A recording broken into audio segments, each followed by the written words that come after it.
And now, a tale well calculated to keep you in suspense. Listen now to Yuletide Miracle, starring Larry Haynes and Santos Ortega, and written especially for Suspense by John Roberts. Go ahead and laugh if you like. Only kids and old ladies believe in ghosts. Yeah, sure, that's what I thought, too. Until I met a chubby little guy with hair like cotton candy who called himself Sir Benjamin. But first, let me fill in the details about my meeting with Sir Benjamin. I was in one of those free eats missions along the Bowery. I ducked in there to escape a parole officer named Brannigan. Brannigan was out to hand me a merry set of bracelets for Christmas when he caught me. The mission was empty. I had it all to myself. Except for a skinny young punk hacking out a cough that made the benches jump. Hey, kid, you're sick. Yeah, I know. You need a doctor. I've had a doctor. I'm wearing hospital pajamas under this suit. Oh? Yeah, I went down the fire escape to the street. To here. I want to get home for Christmas, finally. I've been years making up my mind to it. What are those boxes you're holding? Christmas presents for my mother, my sister Linda, my kid sister Linda. Hey, you like this? Oh, lady's gold watch, huh? Yeah, pins on the dress. Mm-hmm. I once stole my mother's watch and sold it. This squares it. Yeah. What's in the other box? Nylon stockings. My sister Linda's always had a... Hey, kid, now, come on, get hold of yourself. Huh? Come on now. Hey, I can't get hold. Look, these presents. If you could get them to Mrs. B. Simmons for me, tell her that Tommy, her son, Tommy, Mrs. B. Simmons. Hey, kid. Come on, Tommy, get hold.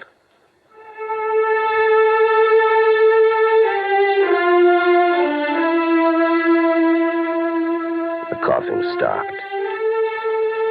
And it was right then that Sir Benjamin, the chubby little ghost with hair like cotton candy, happened. The first I knew of him was magic, as if he was announcing himself. There was music coming from an upright piano on a platform way down the mission hall. A Christmas hymn. But look, until my eyes popped out of my head, I couldn't see anybody. The piano was going, but nobody I could see was playing it. I went up to the piano and reached over the stool to see how the trick was worked. And in my hands touched something solid, like somebody sitting on the stool. And then I saw fingers, hands, skipping along the keys. Only hands, as if they had a life of their own. I don't know why, but I grabbed at them. Ouch! That hurt. I bruise easily. Hey, I'm seeing things, and now I'm hearing voices. My voice, Chris. You're hearing me. Well, where are you? Right here, my boy. What? Just be patient, and I'll rematerialize. It takes a moment or two.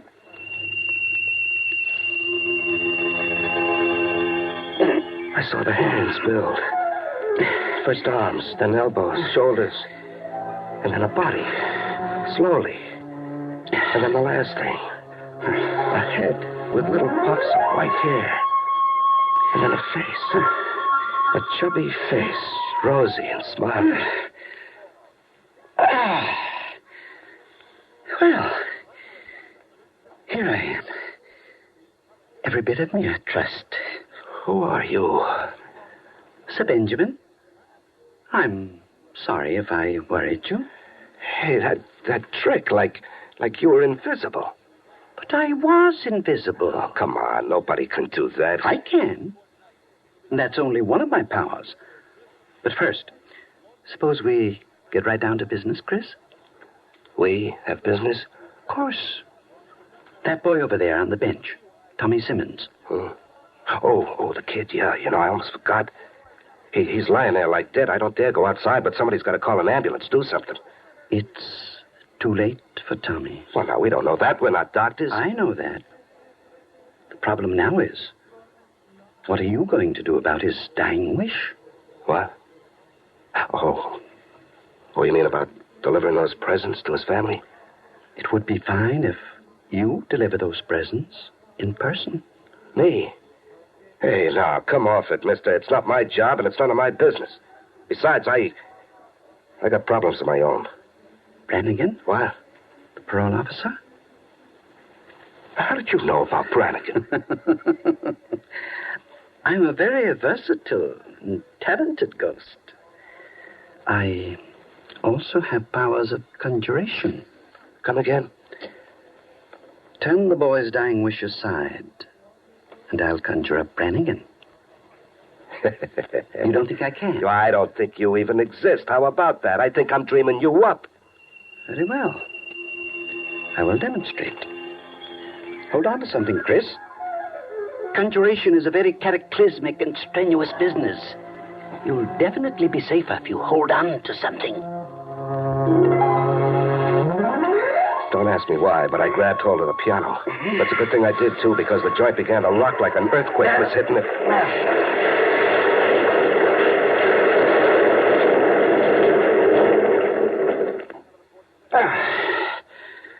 There. I'm finished now. It was quite a job of conjuring. But there's Brannigan. What? See? On the street, peering through the plate glass window of the mission, watching you. Holy smoke. It is Brannigan. Hey, I gotta get out of here. I gotta find a back way out. Here, through this yard door, quickly. I dived into the yard with Brannigan's police whistle blowing at me. The yard was a dead end. High building walls all around like a prison yard. No exit except a long, narrow alley to the street past Brannigan. I flattened in the shadows, a dead duck. I was listening to Brannigan shout orders at a couple of bluecoats who'd come running when he whistled. Watch the exit, men, while I flush him out. D'Angelo, you're trapped. Better surrender peacefully. Do you hear me, D'Angelo? Trapped was the word, like a rat. Oh, a pity. Too bad, Chris. What's the penalty for violation of parole? A year, maybe 2. Oh, you were a big help shooing me into the yard. Here I go, talking to myself. You're talking to me. I could really be a big help. Give up, D'Angelo. Don't make me take you the hard way. Think fast, Chris. You were to respect Tommy Simmons' dying wish. You were to go home for Christmas in his place. Okay. If I was to, then what? Then Brannigan goes empty-handed. In order to catch you, he must first see you. Oh, sure. Brannigan's suddenly gonna go stone blind, huh? No. You are becoming invisible.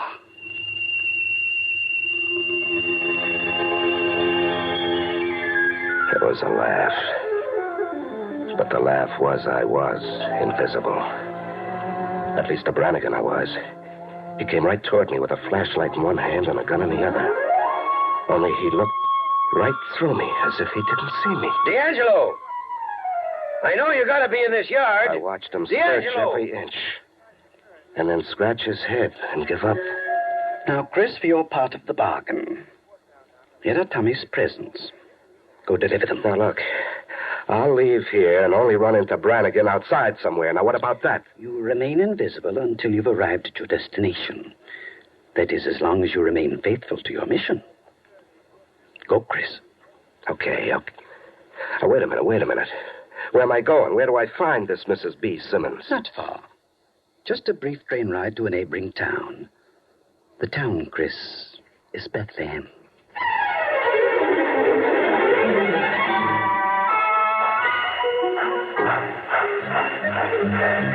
As Sir Benjamin had promised, it was a brief train ride.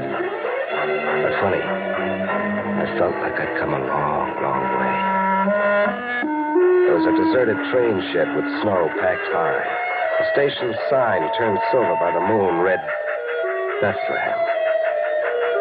Not a soul in sight. No. There was someone. A girl.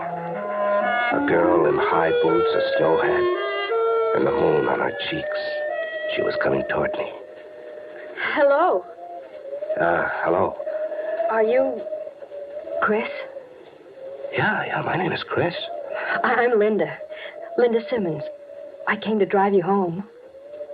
Just like that? Just like what? Well, I mean, no explanations. Like you knew I was here.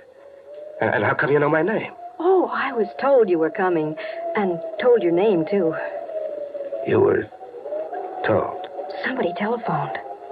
Oh. Yeah, he telephoned. He wasn't kidding when he said he was a talented ghost. Say, you came right at me just now. That means you saw me. You can see me, huh? See you? Yeah. Face, hands, body, me. I'm a guy. You look at me and you see a guy. No. I cannot see you. Then I am invisible. No. It's just that I'm blind.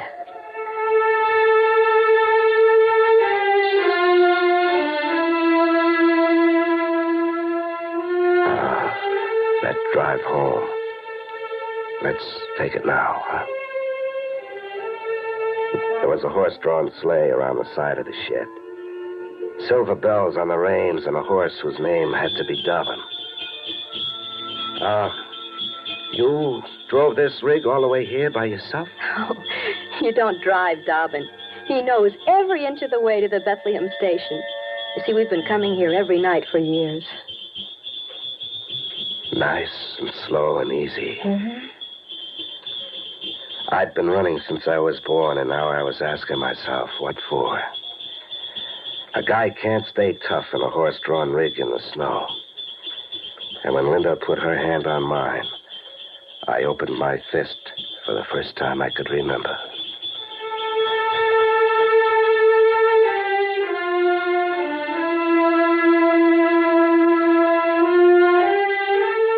We reached home.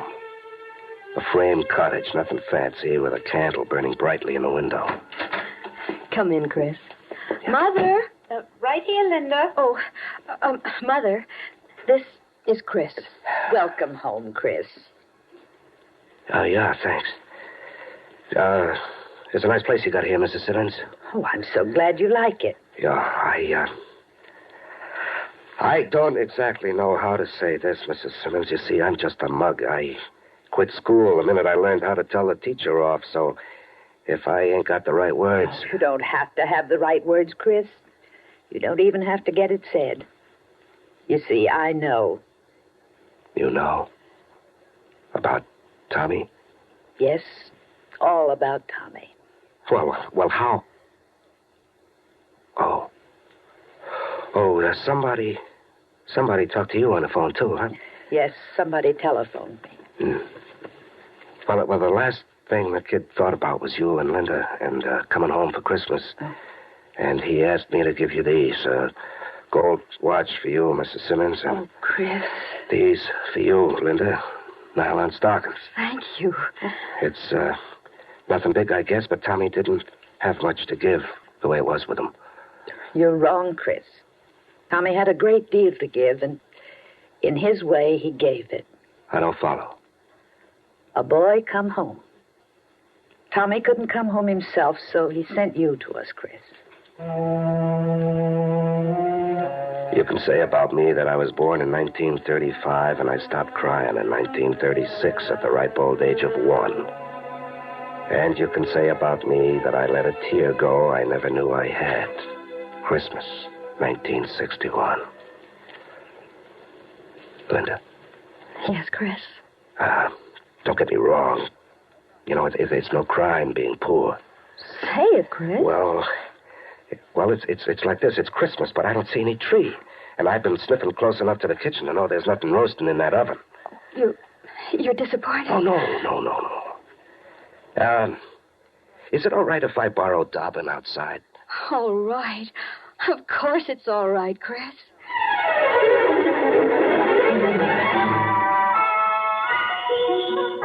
Put me down as a guy who never knows when to shut up. A tree and a turkey? Sure, lady. Nothing to it. Presto Mephisto, I'm a magician. Here's your tree, lady, and here's your bird.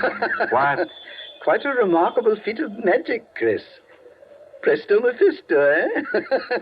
Sir Benjamin, I was wondering when you'd show up to Kibitz. You are here, Sir Benjamin. Yes, but immaterially. And please don't ask me to rematerialize, Chris. I daren't show my face in Bethlehem. Why not? I lived here once before my present situation. I wasn't very popular with my townspeople, I'm afraid. Oh, what'd they have against you? Bills. I died owing the butcher, the baker, and even the undertaker. Oh. Let's get back to your problem. Yeah, a tree and a turkey, and it's your problem. I'm dumping it right into your lap. You got me into this in the first place. I see. Had you any money? Not a plug nickel, and even if I had, the town is shut tight. But you're a talented ghost. A tree and a turkey ought to be a cinch. You got any ideas on it, Sir Benjamin? Only one. My customary way of acquiring necessary things while I was alive. Your customary way? Credit, Chris. And I hope never to be a borrower again.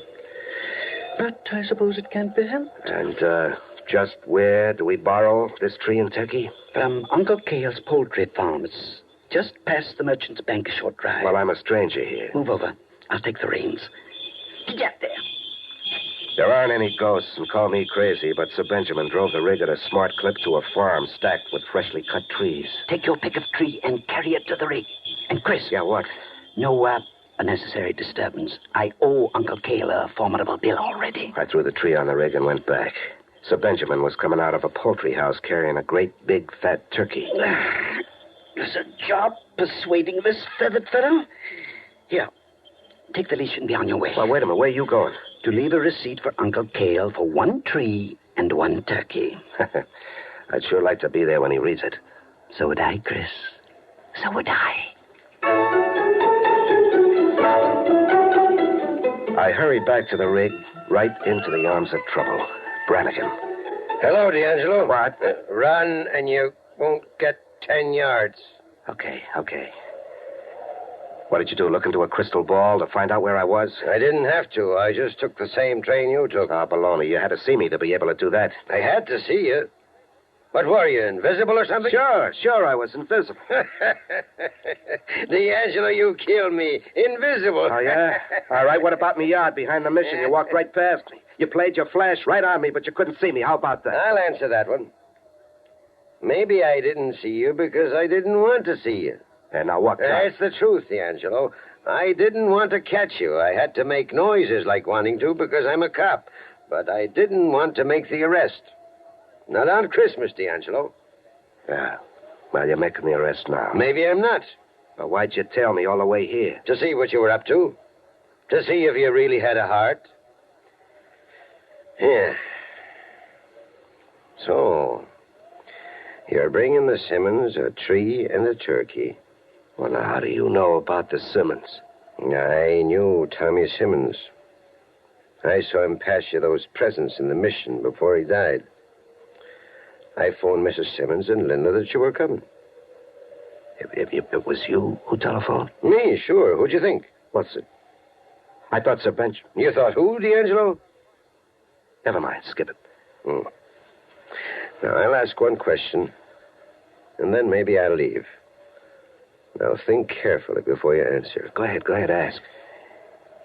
If I arrange for you to keep in touch with the parole officer by mail, providing those letters were postmarked Bethlehem, would you like it that way? Would I? Brannigan, where else does a guy want to write letters from but home?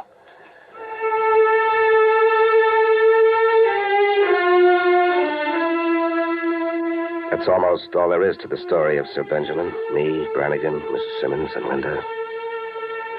Well, we had to take the door down to get the tree into the house, and we had to find an extra stomach apiece to accommodate the turkey.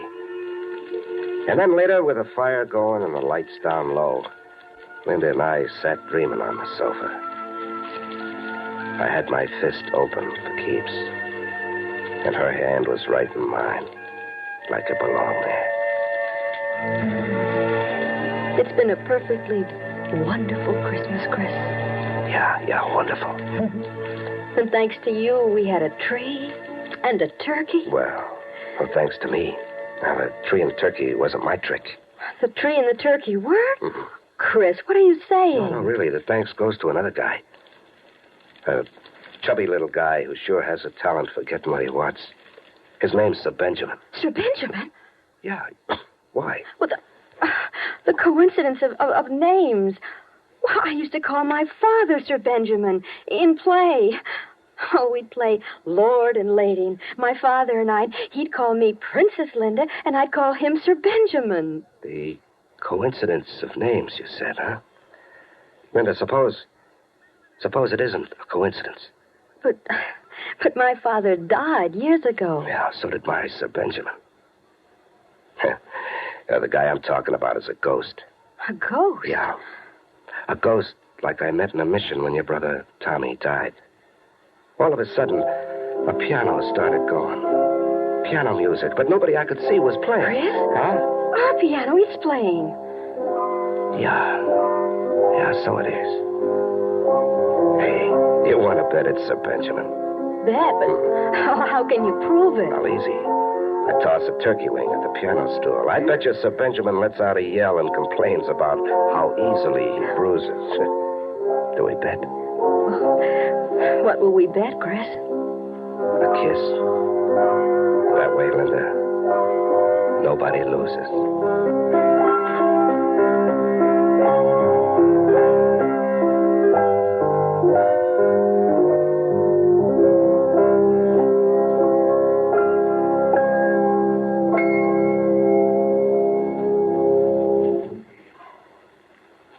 Suspense. You've been listening to Yuletide Miracle, starring Larry Haynes and Santos Ortega, and written especially for Suspense by John Roberts. Next week, instead of another tale well calculated to keep you in suspense, a gala song fest well calculated to put you in a bright holiday mood. The 7th annual Christmas Sing with Bing will come your way over the CBS radio network next Sunday evening, Christmas Eve. Singing along with Bing, Catherine Crosby, the Norma Luboff Choir, and those two fugitives from the Met, Charlie McCarthy and Mortimer Snerd.